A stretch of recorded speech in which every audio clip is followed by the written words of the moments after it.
Hey everyone, welcome back to Gundam Build Guide. I am Buster Green, your guide to how to beat the stupid Gundam game, which never ends. So, welcome back to our 11th Battle Circuit Deep Dive video. This time around, the Battle Circuit guide is going to be a little bit different because this was a very weird battle circuit. So, this is potentially the easiest battle circuit we have ever seen. And there are some reasons for why that has happened. So, if you've noticed in past battle circuits, when they added the battle circuit to the game, they also added the red parts to the game. And as a result, anytime you went into a round of a battle circuit with a red part, you had a pretty good edge. So, I don't know, it's been like 20 weeks since the battle circuit originally came out, and at this point, I have about 20 red parts in every possible category. So, theoretically, if I was very careful, I could take a red part with me into every single round. Except what still would have stopped me there is the filters and the parameters of the battle circuit. Like for example, in this battle circuit you have to use only power parts. And certain rounds require certain complicated setups. So anyway, the 2.4 update came out. In the 2.4 update they added leg gears. The leg gears require you to max out one of your parts to level 99. And that really pissed me off. So I kind of redded out one part per round if I didn't already have a red part in my build to kind of test this theory and see if it did actually hold any water. And so anyway, with all those red parts, I ended up playing this circuit way more sloppy than I normally would have. Like, the audience has noticed my sloppiness in the circuit, and with my own reviews, like, I'm going to just say that I used up a lot of my best parts early on. So that led to a more even distribution of my combat power over the entire circuit, whereas typically I save the best parts for last, and I come into the last rounds very strong.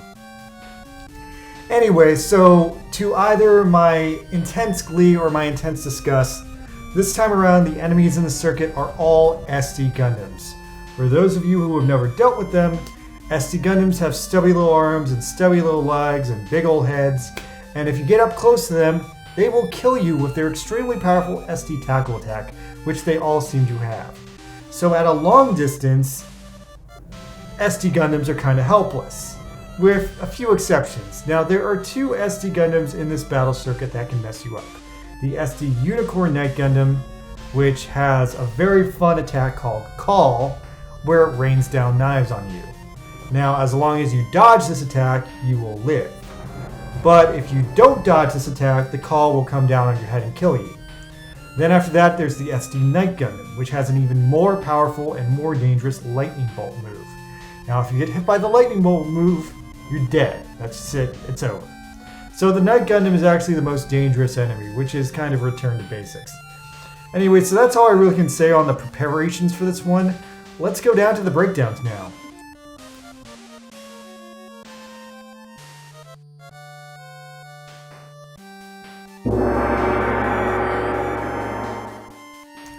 Round 1, Advanced EX Skill Mode. So, I came to this one very hot and very pissed off about the leg gears. And then when I saw the SD Gundams, I was just like, oh shit, it's on. Now, I had already maxed out the Mark II shield, but I did max out the GM Cardigan backpack in this round because I've used that part so much in so many battle circuits, and it's just always done me right. Now, despite having two red parts, this came out pretty close to your typical build. But I still had a pretty easy run with the round, so it was nice. Nickname, Battle Circuit Rampager.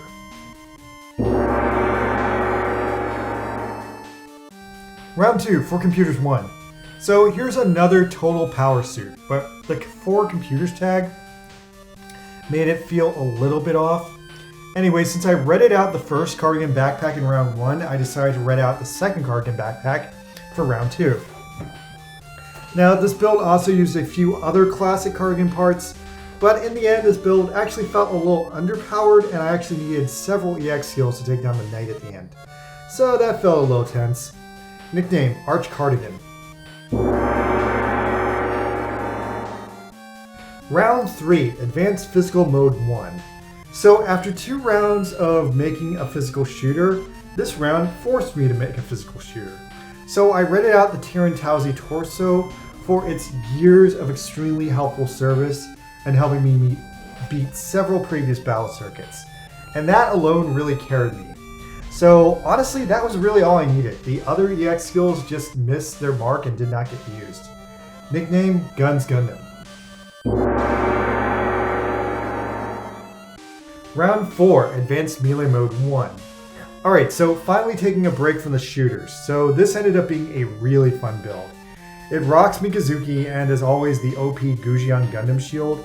And other than that, it randomly took on a very strong Zeon aesthetic.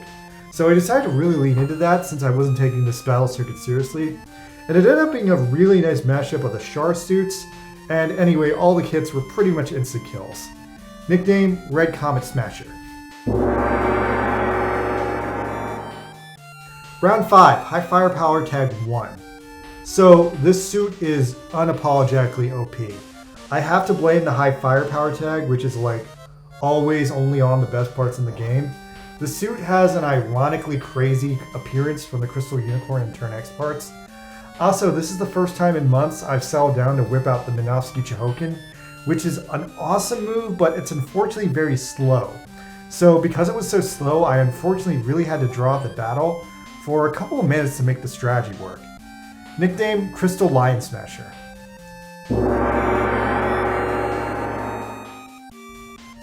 Round 6, Switch Mode 1.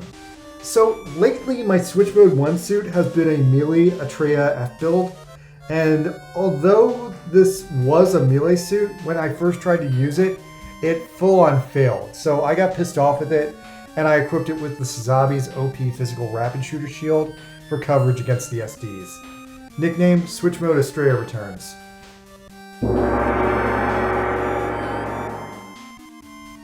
Round 7, Advanced Range 1. Alright, here's another highly strong build. It uses a modified double X head and the GPO2's bazooka. Now the stats here are very high and this seemed like a sure win thing, but unfortunately when I actually played the round I used my nuke early, but that didn't screw me over because I also had the Reborn's cannon which I used to finish off the night. Nickname, Double Reborn's Gundam. Round 8, High Mobility Tag 1. Okay, so this one was a bit of a weird one. Now again, there were lots of OP parts, and that led to very high overall stats. But I still went light on the X skills, which was interesting because this is the X skill battle circuit. Now, ironically enough, the skills I went with got enough of a boost here that they carried me all the way through, and it ended up being a really strong beam rapid shooter build. Nickname, Transient Unicorn Gundam. Round 9, Advanced Beam Mode 1. So this is another very strong build. I had the Banshee Norn's chest in this one, but even then it wasn't that strong. But I was really happy I got to use the Kshatriya's head because I almost never used that. And then we saw a really good mix of Banshee parts all throughout this thing. Since this was the Advanced Beam Mode, also all the parts here had super crazy beam attacks, and the armed armor was my, as usual, final kill attack. Nickname, Banshee Repair.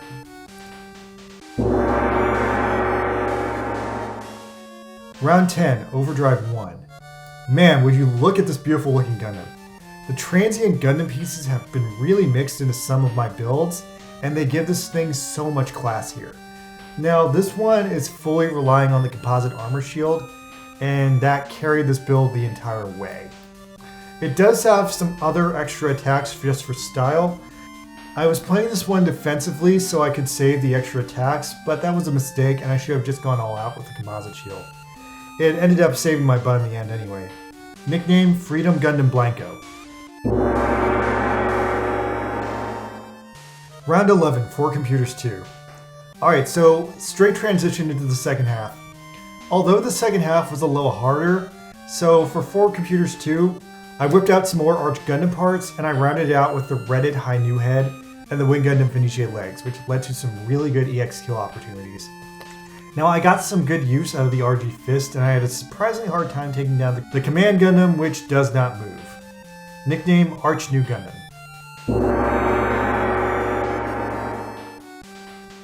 Round 12, Advanced Physical 2. Alright, here's another weird OP build. So for Advanced Physical 2, I brought with me the Call Attack, which as you might know is the Night Gundam's signature kill move. Now I kind of love giving them a taste of their own crap, but the enemies knew that the call is an easy move to dodge as well. So I also had the Deadly Axis attack, which is also a physical shooter attack, despite coming out of a sword, and that just ended this round kind of instantly. Nickname Gundam 0090. Round 13, Advanced Melee 2. So somehow this is the strongest suit I built in this entire circuit. Whoops. So I guess I distributed my parts way more equally by accident this time, but since I went so hard into making shooter builds this entire circuit, that left me with a surplus of really good melee parts, and this thing ended up being way too OP. So I tried to hold back the EX skills on the bosses, and that kind of worked. It just mattered which order I used the EX skills in, otherwise it died. Nickname Black Melee Code.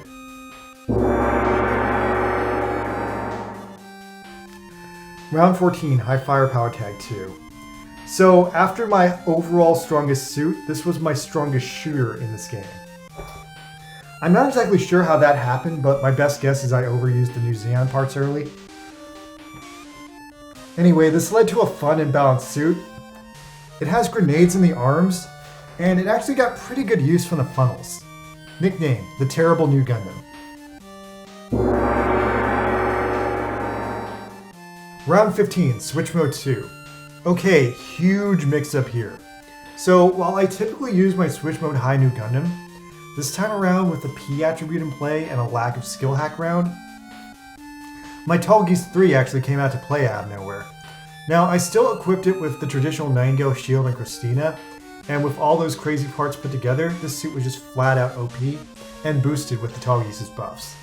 Nickname, Holy 00 Tall Geese.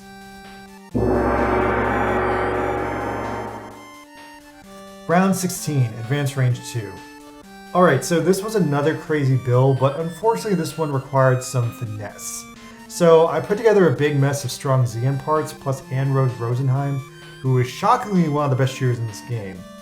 Now, unfortunately this suit had very inaccurate EX skills, so I had a real fight on my hand getting this thing to land its kills, and nothing quite hit as accurately as I really needed to. Nickname, Xeon Beam Party.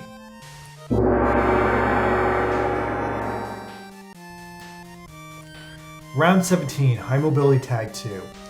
Alright, so one of the crazier but somehow less effective builds I put together today. Even though it had all 3 word tag skills popped, I guess it just wasn't an ideal build, and I probably should have read it out the head. Anyway, the suit performed alright, but its large size made it run very slowly, and the Grave Punisher gave it a continuous damage output, but unfortunately it was not reliable enough to carry me all the way through. Nickname, Double Selfishness. Round 18, Advanced Beam 2. So this is another fun G-Self Hi-Nu mashup unit, and it also rocked the Hi-Nu's Beam Shield as a rapid shooter attack. Everything else on this did not matter, but I did get a good shot in with the Dovin Wolf Ray, which made me happy. Nickname, Hi-Nu Self.